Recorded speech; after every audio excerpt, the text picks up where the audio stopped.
One, two. Is this on? Welcome to another answer to the age-old question of, do you know what really burns my ass? The way women tend to be treated in fantasy and gaming.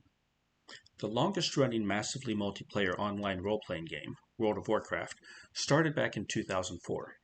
First expansion, The Burning Crusade, came out in January of 2007. But before that, 2006, Blizzard noticed that gameplay was declining. To reinvigorate play, Blizzard's message board conducted a contest where they asked their players to make music videos and upload them to the message board. I forget now what the contest winner received, but a lot of World of Warcraft themed videos were created and uploaded not only to the Blizzard forums, but also to YouTube. One of these videos was called Big Blue Dress.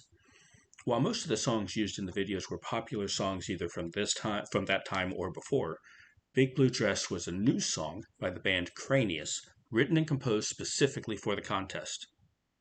I did a search to refresh my memory of the situation and only found something that I believe is incorrect. Google's Gemini claims that the song was, quote, a humorous lament from the perspective of a mage who is frustrated with the guildmate refusing to replace their outdated low-level blue robe in favor of better equipment, unquote. This is not how I remember it. My memory says that the top cloth armor, the only form of armor a spellcaster could wear, was actually called Big Blue Dress and was a blue bare midriff gown. This was the reward for top performing max level PvP spellcasters in the game before Burning Crusade. It was literally the best gear a spellcaster could have. And it was visually designed for a female character or toon. I do have to specify that this is the lore as I was told. I didn't get a character to level 60, the level cap of the original game, and I never got a PvP rank of High Warlord, or really even close. So I'm depending on tales told me by friends who played the game more than I did and the internet chatter at the time. Now, my understanding of the song was that it criticized the fact that cloth armor wearers had their designs intended for women, while leather and metal armors had separate designs for men and women. It really felt like casters were expected to be women. At the time, this was also the expectation in tabletop role playing and fantasy games, so it made sense. And I do want to talk about that on a Friday sometime soon. In the song, to explain in a way that Gemini failed to do so, in the quote I mentioned, the narrator describes himself as a brutal warrior who slays enemies with magic fire and is upset that the cosmos has punished him by requiring he wear women's clothing.